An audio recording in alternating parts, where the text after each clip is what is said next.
Hey guys, it's Madison Estes. Welcome back to my channel. Today I'm going to be reading and reviewing Served Cold, an anthology comprised entirely of HorrorTube writers. And full disclosure, I do have a short story in here, but I'm going to try to be as unbiased as possible. I received a flat payment, so that means I will not be receiving royalties. I don't get any money if this book sells a lot of copies or no copies. It doesn't affect me financially at all. I've already read about half of this, so what I'm going to do is I'm going to go ahead and talk about some of the highlights that I've read so far, and then I'm going to finish reading it and kind of give my commentary as I finish reading the anthology. The first story in this collection that really impressed me was Isolation by N.M. Brown. This story is about a guy that drives to Colorado to meet this girl that he was talking to online, because that always goes really well in horror stories. And they end up not clicking, and he leaves her place, and then he ends up stranded because there's a huge ice storm. And the situation becomes more dire as the ice storm gets progressively worse. What I loved most about this story was the plot twist.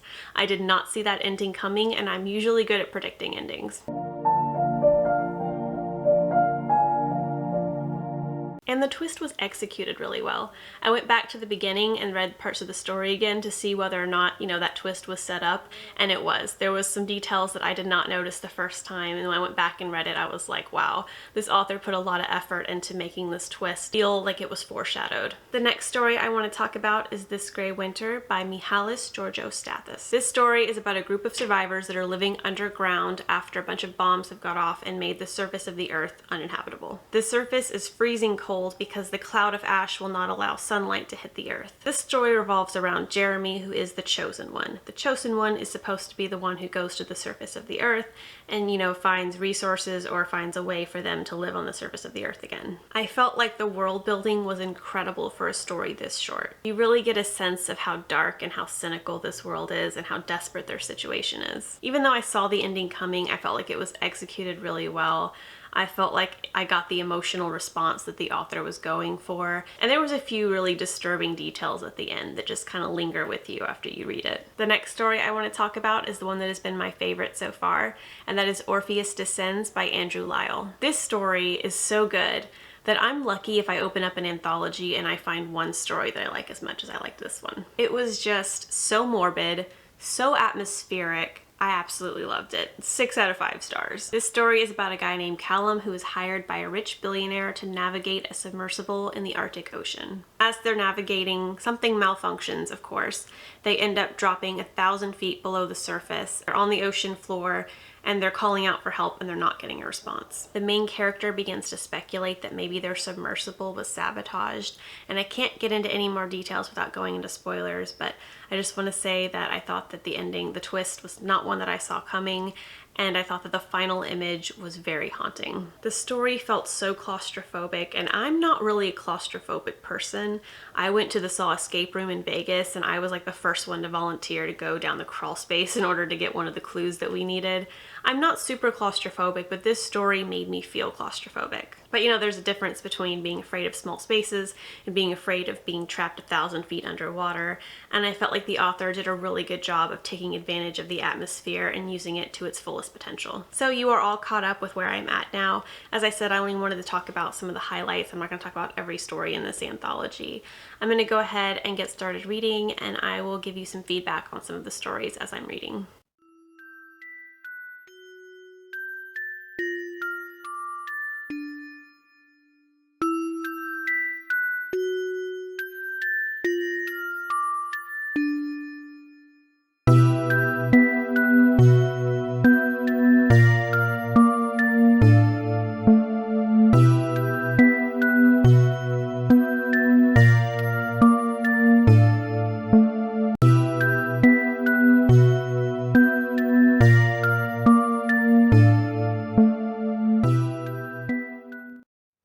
So I just read 3 stories out of here. The first one I read was The Woods and Mr. Softy. Love that story. It's sort of just like your typical, haunted slasher story. I thought that the character's voice, or the narrator's voice, was, very unique and interesting and felt genuine. So in this story, the woman returns to her hometown after a long time of being away and being this big shot. And, she runs into the one person she doesn't want to run into at this store. And, you know, they share this dark secret, of course, of something horrible that they did back in their youth, and it comes back to haunt them. It's a very traditional plot, but I felt like it was executed really well, and it was very creepy. And I just read Lake Alice by Michael Taylor. I enjoyed that story too. That story did feel a little bit long, and it definitely wasn't scary at all, but that's okay, because some of the stories in here are just more like dark and melancholic, although it does have a ghost, like it should be ghost / hallucination ? Felt like it was a very emotion driven story. It's about a guy whose daughter fell into a frozen lake and drowned, and he was there when it happened. He wasn't able to save her, and he's holding on to a lot of guilt. The story cuts back and forth between him talking to a therapist about what happened and then trying to move on with his life and eventually going back to the lake to try to find peace with what happened. So I just read The Walk-In by Mike DeFrench. I felt like that was a very interesting concept. This guy gets locked into a walk-in freezer, and instead of trying to escape the freezer or call for help, he ends up trying to destroy the freezer. He tries to destroy the fans, which make the walk-in freezer operate. I thought that was a really interesting concept. I've never seen a character try to do that before in that situation, and I've seen that situation play out in a lot of horror movies and even in some television shows, so I thought that was a really interesting idea. I just read Snowboy by Ryan Stroud. I really enjoyed that story a lot. It's about a guy who moves to a new town with his son after his wife dies in a car accident. They're trying to move on and get a new start. And the son develops an imaginary friend, or at least so the father thinks. I felt like the story wasn't 100% original in terms of like the kid with the imaginary friend who obviously isn't an imaginary friend. But I felt like the execution was really well done, and I love the relationship between the father and the son. I love seeing how the father has a character arc throughout the story. He definitely changes by the end of the story, as does his relationship with his son, and it was really satisfying in that regard to see how the relationship changed. So I just reread My Story Revival just for the heck of it, and I think that it holds up pretty well. I have had the experience of reading something that I'd written before, usually a poem that I just kind of cringe after it's been print and I've, you know, some time has passed and I've reread it. But this story I'm still pretty happy with. I think that the writing style is very strong, especially for something that I wrote several years ago. And I felt like the character voice is really good. And here I am humble bragging on myself, but I do feel like, you know, this story has a lot of good strengths. I feel like the characterization's pretty strong as well. I remember when the story first came out in Strange Girls, there was a couple people that loved it and then a couple people that didn't like it. I think that the thing that some people didn't like was the ending, because the ending is a little bit ambiguous and that's not for everyone, but I liked it. I felt like the story had resolution because the main character ultimately gets emotional closure on the internal conflict that he's been struggling with throughout the whole story. This story is about a medical student that is given a cadaver that he's supposed to like be cutting into and dissecting, but he believes that the cadaver might still be alive. And he's also grieving the loss of his sister who was recently murdered, so there's, you know, obviously some psychological horror to this as well. I'm glad that when I reread this story I wasn't like, oh, what have I done? It's definitely not the strongest story I've ever written. It is several years old after all, but I'm happy with it and I'm glad that it's in this collection. I just read Water of Life by Gloria McNeely, and that was a very bleak story, a wonderful bleak story. It's about this couple, I think it's a couple, either friends or a couple, that make a suicide pact that they're going to jump off this cliff, and one of them wants to back out and the other one doesn't, and that's kind of where the horror comes in. Just the idea of it. First of all, the idea of being so close to committing suicide makes me uncomfortable. And then the idea of like, you know, wanting to back out and finally you find hope and a will to live at the last minute, but the person that you're with doesn't, and you feel guilty for wanting to live. And it's so bleak and dark to think that you promise someone that you're going to, you know, go into oblivion with them, and then suddenly they have to face that alone because you back out at the last minute, or feeling pressured to kill yourself for someone, to not hurt someone's feelings. It's just a very bleak but beautiful story. So I just read Black Solstice by Dane Cobain. That story didn't do it for me, honestly. This story is about Satan Claus, who no one believes in, who comes to terrorize this family because they tell their kids about him, but nobody believes him anymore. The story itself wasn't bad. What bothered me was the fact that the author kept putting puns in his story. So like he was juxtapositioning the story, which it does start off pretty whimsical. And at the beginning it feels natural and right because it's like this, you know, really kind of almost whimsical black comedy story. But then it becomes bleak bleaker and bleaker, and it eventually ends on a very morbid note, and the author is still cracking jokes. Very corny, cheesy dad jokes. Like, I'll have a black solstice without you by Elvis Deathly. Like, that's literally all it says. That's the joke, or that's the whatever it's supposed to be. I don't know. It's like putting all of these song lyrics, changing them a little bit, and then like some kind of modified version of the actual artist. It's not particularly clever.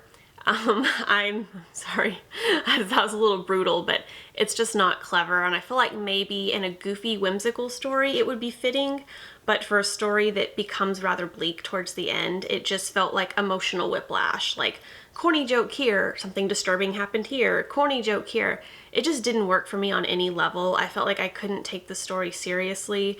And again, even if it was a comic story, like, it just felt like it was too much. Like, I literally just kept getting pulled out of the story, and I really wish that those little asides hadn't been there because they were just really distracting. So overall, I felt like there was a lot of really good stories.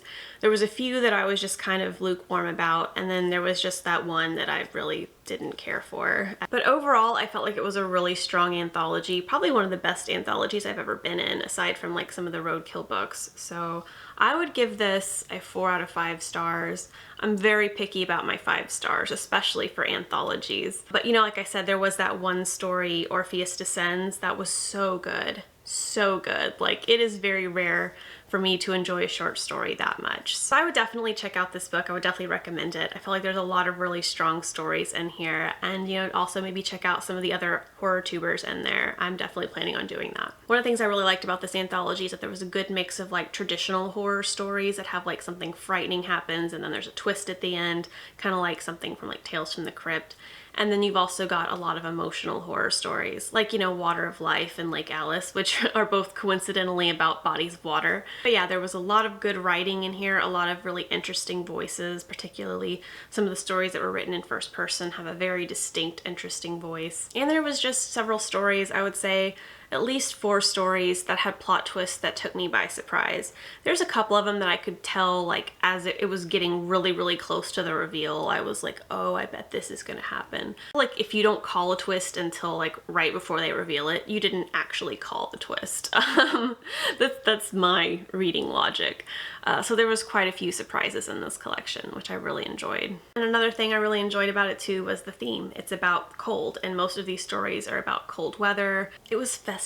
I guess you could say it was festive. Probably would have been a little bit more fun to read it around Christmas because there's a few Christmas stories or stories that take place around that time. But either way, even reading it just a little bit past Christmas, it feels seasonal and it feels, you know, it's the appropriate time to read a collection like this. If you enjoyed this video, please give it a thumbs up and subscribe. On this channel, I post book reviews, writing advice, horror content, and vlogs. And I just edited a horror anthology called Roadkill 6, Texas Horror by Texas Writers.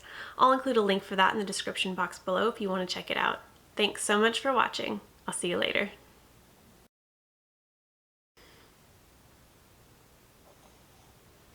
Served cold. An anthology meant to do that. My back just popped. Okay, so I just read 3 stories out of here. The first one is... lost my spot.